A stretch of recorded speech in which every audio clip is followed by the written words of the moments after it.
सहनौ भुनक्तु सह वीर्यं करवावहै तेजस्विनावधीतमस्तु मा विद्विषावहै। ओम शांति शांति शांति। आज हम दूसरे अध्याय को प्रारंभ करने जा रहे हैं। अभी तक ये बतलाया गया कि जो इस परम गुह्य को जानता है, यानी एक तरह से फलश्रुति बताई गई कि वो अनंत्याय कल्पते, वो अनंत लोक तक जाता है। तो बात ये है कि क्या ये मार्ग सरल है, आसान है? नहीं, इसमें बहुत से विघ्न आते हैं, जिनको इसमें दर्शन के भाषा में विक्षेप या अंतराय कहा जाता है। तो ये विघ्न, ये विक्षेप क्यों उत्पन्न होते हैं? अब इसका विवेचन जो है वो यहाँ अभी प्रथम वल्ली में होगा। प्रथम वल्ली दूसरा अध्याय की, यानी यहाँ नचिकेतस का आख्यान समाप्त हो गया है। वो क्या है? ये पूरा आख्यान हमें बताता है कि आयु चाहे छोटी हो चाहे बड़ी हो, यदि आपका चिंतन सही है तो आपको उपदेश मिलता है, आप उपदेश पाने के अधिकारी हो जाते हैं। ये एक बात। दूसरी बात कि ये भी है, वहाँ उतना ही छोड़ दिया है उपनिषदकार ने। बाद में नचिकेतस का क्या हुआ, वो आया कि नहीं, आने के बाद उसने उपदेश दिया कि नहीं, इसका कुछ भी यहाँ निर्देश नहीं है। फिर भी हमने ये सोच लेना है कि यमराज से उतनी विद्या पाने के बाद निश्चित रूप से यहाँ पर धरती पर आकर नचिकेतस ने उपदेश दिया ही होगा। तो देखिए वो क्या हो सकता है। तो अभी इस द्वितीय अध्याय की प्रथम वल्ली जो है वो ये बताती है कि विक्षेप, ये विघ्न क्यों उत्पन्न होते हैं। देखिए, परांच खानि व्यतोणत स्वयंभूः तस्मात् परां पश्यति नान्तरात्मन् कश्चित् धीरः प्रत्यगात्मानमैक्षद आवृत्तचक्षुः अमृतत्वमिच्छन्। दुनियादारी बताई है। ये जो दुनिया है, ये जो जगत है, इसमें क्या है? परांच खाने व्यतोणत स्वयंभू, जो स्वयंभू है यानी परमात्मा, यानी जिसका कोई जन्मदाता या जन्मदात्री नहीं है, जो स्वयं भवति, वो स्वयंभू जो है ही। तो ये जो परमात्मा है, इस परमात्मा ने क्या किया? खानी परांची व्यतोणत। अब खानी यानी ख शब्द का ये बहुवचन है, खम खे खाने। अब आपको ख यानी आकाश ये तो मालूम है, लेकिन इंद्रियों को भी ख बोला जाता है। तो ये जो हमारे इंद्रियां हैं, ये कैसी है? खानी व्यतोणत। उसने कैसी बनाई हमारी इंद्रियां? परांची। परांची यानी बहिर्मुख, बाहर देखती हैं, अपने भीतर नहीं झांकती। तो वो परांच खाने व्यतोणत स्वयंभू, यानी परमात्मा ने हमारी इंद्रियां जो हैं ये सब बहिर्मुख बनाई हैं। ठीक। तस्मात् परां पश्यति न अंतरात्मन। तस्मात् इसलिए ये जो इंद्रियां हैं ये बहिर्मुख हैं, यानी उनकी नज़र बाहर की ओर ही है। इसलिए क्या होता है? परां पश्यति। इसलिए मानव जो देखता है वो बाहर ही देखता है, न अंतरात्मन, स्वयं के अंतरात्मा में नहीं देखता। और इसका अनुभव तो हम ले ही रहे ना, हमारे आंखें हैं, हम जो देखते हैं वो स्वयं से भिन्न जो है उसी को देखते हैं। स्वयं को देख सकते हैं भला? हमारे आंखें हैं, लेकिन हमारे आंखों से यदि हमें स्वयं को देखना है तो आईने की गरज पड़ती है, यूं नहीं देखती। तो ये परांचिखानि व्यतोण स्वयंभू तस्मात् परांग पश्यति, इसलिए मनुष्य मात्र जो है वो बाहर की ओर देखता है, न अंतरात्मनि। और वो जो परमात्मा है वो हमारे अंतरात्मा में बैठा है, उसकी ओर हमारी नजर ही नहीं जाती।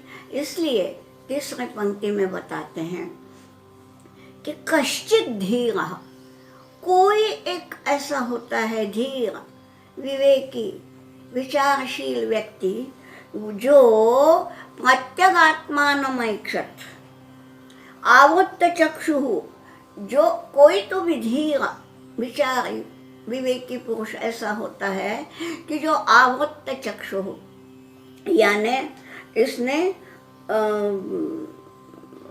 चक्षु, जिसने अपनी आंखें आवृत्त करनी है, और प्रत्यगात्मानमैक्षत, वो प्रत्यगात्मा को देखता है।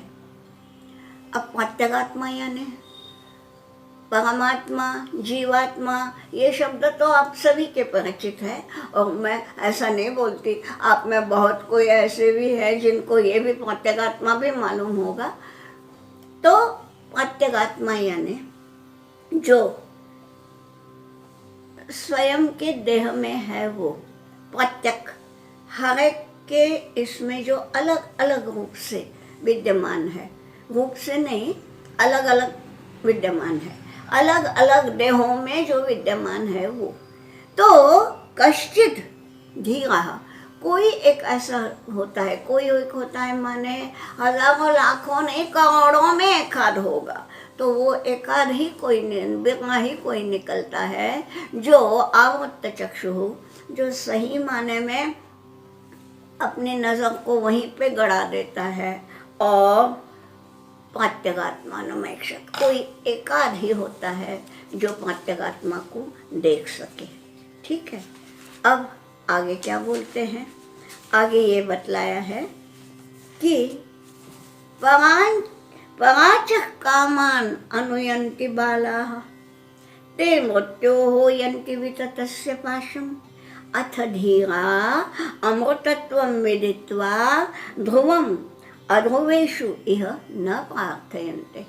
बड़ा ही सरल शब्दों में संदेश है, अत्यंत आसान है। क्या बतलाया है? जो बालाह है, बाल यानी वयस्क बाल नहीं, आयु तो नचिकेता की बाल थी, लेकिन नचिकेता को हम बाल नहीं कहेंगे, बल्कि उसको पूर्ण पुरुष कहेंगे, क्योंकि आयु भले ही बालक की हो, लेकिन उसका मस्तिष्क परिपक्व था। यहाँ बाल उन्हें बोला गया है कि जिनकी बुद्धि ही अपरिपक्व है, यानी चाहे उनकी आयु कुछ भी हो, किंतु भीतर तक बैठने की तीखी नज़र उन्हें नहीं, उनके पास नहीं है, ऐसे बाल, अपरिपक्व बुद्धि। तो वो क्या करते हैं? वो इन इंद्रियों के वश में होते हैं और पराचक कामान अनुयंती। अनुयंती, यंती शब्द जो है ई धातु का है, एति इतः यंती यानी जाते हैं, और अनुयंती यानी फॉलो करते हैं। तो किसको फॉलो करते हैं? किसके पीछे दौड़ते हैं? कामान, कामनाओं के पीछे। ये पांचों इंद्रियां जो जो कामनाएं करती हैं उनके पीछे, और काम यानी सेक्स उसके भी पीछे। तो जो बाल है, जो अपरिपक्व बुद्धि के हैं, वे कामान अनुयंती। और ये काम कैसे है? पराचा, ये बाहर है, बाहर है यानी हमारे देह के बाहर है। और फिर क्या होता है? कामनाओं के पीछे दौड़ने से कहीं तो भी किसी कामना में अंतिम क्षण में मन अटक जाता है। किसी का खाने में ही अटका हो, किसी का कुछ, किसी का इंतज़ार करने में अटका हो, कुछ भी हो, पर अंतिम क्षण में जिसका मन कहीं अटका है, तो फिर उसके लिए पुनर्जन्म अटल है। तो क्या बतलाया है कि पराचः कामाननुयन्ति बालाः, जो बाल बुद्धि के हैं वे उन कामनाओं के पीछे दौड़ते हैं। ते मृत्योः विततस्य पाशं यन्ति, वे मृत्यु के पाश में चले जाते हैं। अब मृत्यु के लिए यहाँ पे एक विशेषण दिया है, वितत। वितत यानी फैला हुआ, यानी कैसे बताऊं, सर्वव्यापी। मृत्यु सर्वव्यापी ही है, चाहे मनुष्य प्राणी हो, चाहे चींटी जैसा क्षुद्र प्राणी हो, चाहे हाथी या गैंडे जैसा बहुत बड़ा प्राणी हो, कुछ भी हो। कोई दीर्घजीवी होगा, कोई अल्पजीवी होगा, लेकिन मृत्यु ने किसी को नहीं छोड़ा। इसलिए मृत्यु को सर्वव्यापी बोला है। सर्वव्यापी के अर्थ में यहाँ शब्द है वितत।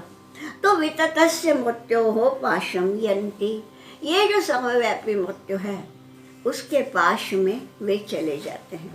यानी क्या? यानी मरते तो सभी है जी, देह तो सभी का मरता है, चाहे ज्ञानी हो चाहे अज्ञानी हो, देह तो जाएगा ही। लेकिन जो ज्ञानी है वो मरता नहीं, इसका मतलब वो उसमें विलीन हो जाता है। और जो अज्ञानी है वो मरता है, यानी ये देह छोड़ देता है, दूसरा देह में प्रवेश करता है। तो पराचः कामाननुयन्ति बालाः ते मृत्योः पाशं विततस्य मृत्योः पाशं अनुयन्ति अथ धीराः अमृतत्वं विदित्वा। इसलिए जो धीर है, जो विवेकी है, वे अमृतत्वं ध्रुवं विदित्वा, ऐसा देखना है कि जो अमृतत्व है उसको ध्रुवम, वही ध्रुव है। ध्रुव है यानी अटल है। अमृतत्व क्या है? ब्रह्म। और ब्रह्म ही एकमात्र अटल स्थिति है। ये विदित्वा, ये जान करके कि नहीं भाई, ये देह में आना, इस दुनियादारी में फंस जाना, इसमें कुछ नहीं धरा है, ये सोच करके जो ध्रुव है, जो निश्चित है, उसको शाश्वत है, उसको विदित्वा क्या करते हैं? अध्रुवेषु न प्रार्थयन्ते। यहाँ चौथी पंक्ति में देखिए, आपके सामने जो मंत्र है उसमें लिखा हुआ होगा ध्रुवम अध्रुवेष्विह। मैं संधि विच्छेद करके बोलती हूँ। ध्रुवम, ध्रुवम का अन्वय लेना है विदित्वा से। उस तत्व को ध्रुवम विदित्वा, यानी ब्रह्म तत्व को ध्रुव यानी शाश्वत जानकर। और आगे क्या है? अध्रुवेषु इह न प्रार्थयन्ते। अध्रुवेषु न प्रार्थयन्ते, जो अध्रुव है यानी जो नश्वर है, जो शाश्वत नहीं है, उसकी प्रार्थना नहीं करते, यानी इच्छा ही नहीं करते। ये भगवान के साथ देखिए, भगवान की प्रार्थना तो हम सभी करते हैं, लेकिन कुछ न कुछ कामना रख के भी प्रार्थना की जाती है और ना रख के भी। परीक्षा के दिन देखिए, अभी परीक्षा चल रही है तो मैं देख रही हूँ कि जो कभी नहीं मंदिर जाता वो भी मंदिर में जाके मेरा आज का पर्चा ठीक से हो जाए बोलता है। यानी क्या हुआ? प्रार्थना तो की, कामना रख के की, लेकिन जो प्रगल्भ है वो ये जानता है कि चाहे परीक्षा हो, चाहे यश हो, चाहे अपयश हो, कुछ भी नहीं टिकने वाला। अध्रुव है तो अध्रुवेषु न प्रार्थयन्ते। थोड़ा समय तो लगेगा, लेकिन मैं यहाँ आपको बता दूँ, विवेकानंद जी की, स्वामी विवेकानंद जी की एक उनकी जीवनी का ये, जब उनके पिता की मृत्यु हो गई तब उनके रिश्तेदारों ने सारा धन हड़प लिया और सबसे बड़ा बेटा यही नोरेन यानी स्वामी विवेकानंद और उनके पीछे पढ़ने वाले भाई, शादी के योग्य उम्र ये हो बहन। अब क्या करें? सब कुछ करना है और घर में पैसा है ही नहीं, तो वो वही सब उसी के पीछे दौड़ भाग करते थे। तो ऐसे में उन गुरु के रामकृष्ण परमहंस जी के आश्रम कुछ दिन तक नहीं जा पाए। एक दिन बड़ा समय निकाल के गए तो उन्होंने पूछा कि नौरेन, तब वे विवेकानंद नहीं बने थे, नौरेन थे, कि नौरेन इतने दिन क्यों नहीं आया। बतलाया कि ऐसा ऐसा है। तो उन्होंने बोला कि गुरुजी, आप तो काली माता से साक्षात बोलते हैं, आप काली माता से प्रार्थना कीजिए कि मेरा ये दुख दूर करें। तो वे बोले, अरे तुम कहाँ कम हो, आज यहीं रुक जाओ, मंगलवार भी है, उस दिन मंगलवार था, और काली माता के मंदिर में रुक जाओ, रात वहीं बिताओ, काली माता स्वयं तुमसे बात करेगी। अब गुरु क्या ये है, ये रुके, सही में काली माता के दर्शन भी हुए। अब बोलो वत्स, क्या चाहिए, क्या मांगा होगा उन्होंने, सही माने में क्यों गए थे कि मेरे भाई बहनों का सब ठीक हो, मेरी माता अभी वृद्धावस्था में है, वैधव्य में है, तो उनको सुख मिले, यही मांगने गए थे ना। सब भूल गए। ज्ञान दो, वैराग्य दो, भक्ति दो, यही मांगा। बोलो वत्स क्या चाहिए, तो ज्ञान, वैराग्य, भक्ति। यानी क्या, ये जो अशाश्वत है, वो साक्षात परमात्मा का जब दर्शन होता है ना, तो शाश्वत की ओर मन जाता ही नहीं, ये हम सीख पाते हैं इससे। तो क्या बोला है यहाँ कि अथ धीराः अमृतत्वं ध्रुवं विदित्वा, जो ये अमृतत्व है, जो ये ब्रह्म प्राप्ति है, इसी को ध्रुव समझकर अध्रुवेषु न प्रार्थयन्ते, ये जो अशाश्वत है, नश्वर है, इसकी कभी प्रार्थना नहीं करते। अब अगला मंत्र जो है, जो ये आत्मज्ञ होता है, वो कैसा होता है, देखिए तीसरा मंत्र है, येन रूपम रसम गंधम शब्दान स्पर्शांश्च मैथुनान एतेनैव विजानाति किमत्र परिशिष्यते एतद्वै तत्। यहाँ एक आपको बताऊं कि ये मंत्र 3 से मंत्र 9 तक ब्रह्म का चिंतन है, और इसलिए मंत्र तो समाप्त होता है, उसके बाद ये शब्द है एतद्वै तत्, एतत् तत्, यही वो है, यानी यही ब्रह्म है। तो ये एतद्वै तत् सभी जगह आएगा, हम वो नहीं पढ़ेंगे, मंत्र पढ़ेंगे। मंत्र क्या है कि ये न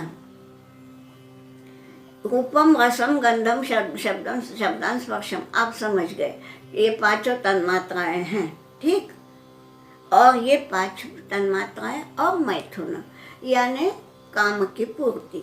तो इसको एतेनैव विजानाति, केवल जानाति नहीं बोला है, विजानाति, अच्छी तरह से जान लिया है। अच्छी तरह से क्या जाना, ये 5 तन्मात्राएं शब्द स्पर्श रूप रस गंध और मैथुन, इनको जिसने ठीक तरह से जाना है, माने इनकी अशाश्वतता को जाना है। ये कुछ भी क्षणिक आनंद तो देंगे, लेकिन शाश्वत टिकने वाला सुख देने के लिए ये समर्थ है ही नहीं। ये जिसने जाना है, फिर किमत्र परिशिष्यते, फिर बचता ही क्या है। परिशिष्यते माने अवशिष्यते, यानी अवशिष्ट क्या होता है, बाकी बचता ही क्या है। जिसने ये जान लिया कि सारा कुछ अशाश्वत है, तो मतलब ये कि इसके पीछे वो दौड़ता ही नहीं। अब दौड़ता ही नहीं बोलने से, मन है, बुद्धि है, वो अत्यंत तीक्ष्ण भी है, विचारी है मनुष्य ये। तो मन के जब ये विषय समाप्त हो गए, बुद्धि के जब ये अध्रुव विषय समाप्त हो गए, बुद्धि कहाँ टिकेगी? जो जहाँ टिकेगी एतद् वै तत्, वही ब्रह्म है। अब यहाँ से पूरा ब्रह्म का ही चिंतन है। क्या बतलाया अगले मंत्र में? स्वप्नांतम जागरितांतम च उभौ येन अनुपश्यति महांतम विभुम आत्मानं मत्वा धीरो न शोचति। यानी ये सारी जो वस्तुएं हैं, चाहे वस्तुएं बोलिए चाहे व्यक्ति बोलिए, किसी का मन किसी व्यक्ति में अटका है, किसी का मोह किसी स्थान से होता है कि नहीं मैं मेरा ये गांव छोड़ के नहीं जाऊंगा, किसी का ये है कि मैं यहाँ हूँ लेकिन नहीं मुझे अमेरिका में बसना है, अमेरिका देखा भी नहीं है लेकिन वहाँ जाना है। तो किसी स्थान में किसी का मन है, किसी व्यक्ति में किसी का मन है, किसी वस्तु में किसी का मन है। ठीक है, तो ये सब जब छूट जाता है तो क्या होता है? स्वप्नांतम जागरितांतम च, यानी स्वप्न में दिखने वाले और जागृतावस्था में दिखने वाले ये जो भी पदार्थ हैं जागृतावस्था में दिखते हैं, यानी हमें लगता है कि हमें सही ज्ञान है। मैं सामने इस पुस्तक को देख रही हूँ, मैं खिड़की से उस वृक्ष को देख रही हूँ, ये जो है हमें लगता है कि सही ज्ञान है। ठीक है भाई, ठीक है, ये पुस्तक ही है, वो वृक्ष ही है, लेकिन सही माने में क्या है? इसके भीतर जो छुपा है ब्रह्म, वो जिसको दिखा जागृतावस्था में और स्वप्न में सही बताइए। हमारा देह तो बिल्कुल चुपचाप पड़ा है ना, कुछ भी नहीं, हम कहीं नहीं जा रहे हैं, हम तो बिस्तर पे लेटे हैं, हमारे पाँव हिल नहीं रहे हैं, लेकिन हम सपने में कहीं भी चले जाते हैं। आज दिल्ली गए, कल अयोध्या गए, परसों अमेरिका गए। ये क्या हो गया? कौन जाता है? ये जो जाता है वो सूक्ष्म देह जाता है। जागृत अवस्था में हमारा स्थूल देह देखता है, यानी चर्म चक्षु देखते हैं, और उसमें कभी कभी ये होता है कोई बोलता नहीं तो भी सपने में हमें शब्द सुनाई देता है। अब वो शब्द किसने उच्चारा? कोई तो भी है। कभी कभी सपने में हम स्वयं बोलते हैं जबकि हम सोए हुए हैं, हम बोल नहीं रहे हैं, लेकिन सपने में हम किसी से बातचीत दिखते हैं, उसमें हम भी बोलते हैं और वो अपनी ध्वनि हम सुनते भी हैं, हम यानी सोया हुआ व्यक्ति। तो ये क्या है? ये बोलने वाला, ये सुनने वाला, ये बिना पाँव से जाने वाला, ये है कौन? ये है सूक्ष्म देह।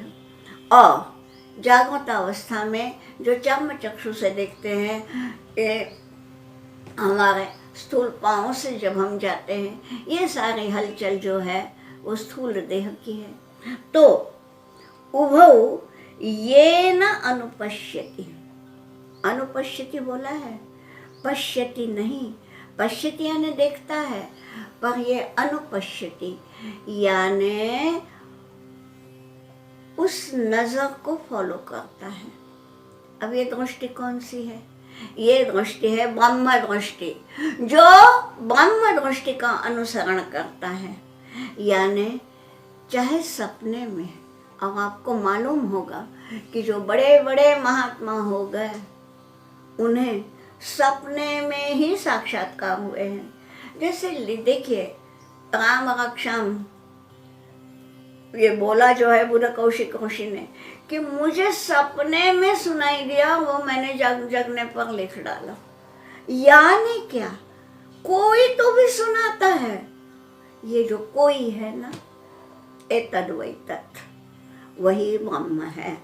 तो स्वप्नांतम जागरितांच उभौ येन अनुपश्यति, ये दोनों अवस्थाओं में जो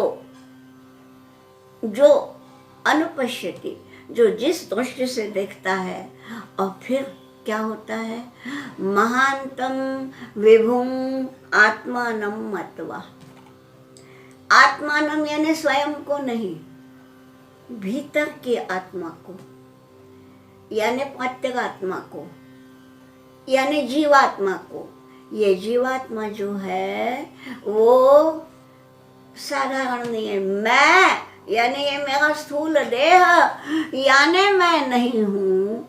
ये जो जीवात्मा है वही महान और विभु है। यानी महान और विभु किसके विशेषण है? ये तो ब्रह्म के। तो मेरी जीवात्मा भी उस महान विभु से यानी ब्रह्म से भिन्न नहीं है, ये मत्वा। ऐसा जानकर फिर धीरः न शोचति, फिर उस धीर गंभीर व्यक्ति के मन में किसी भी तरह के दुख का प्रादुर्भाव ही नहीं होता। न शोचति, न शोचति यानी शोक नहीं करता, दुख नहीं करता।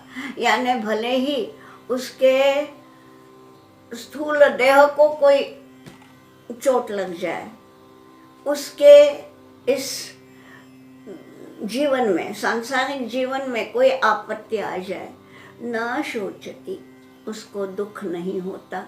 और इसके विषय में गीता जी ने तो बतला ही दिया है 6 अध्याय में, तो अब मैं वहाँ तक नहीं जाती। आज हम यही रोक लेते हैं। ओम सहनावतु सहनौ भुनक्तु सह वीर्यं करवावहै तेजस्विनावधीतमस्तु मा विद्विषावहै।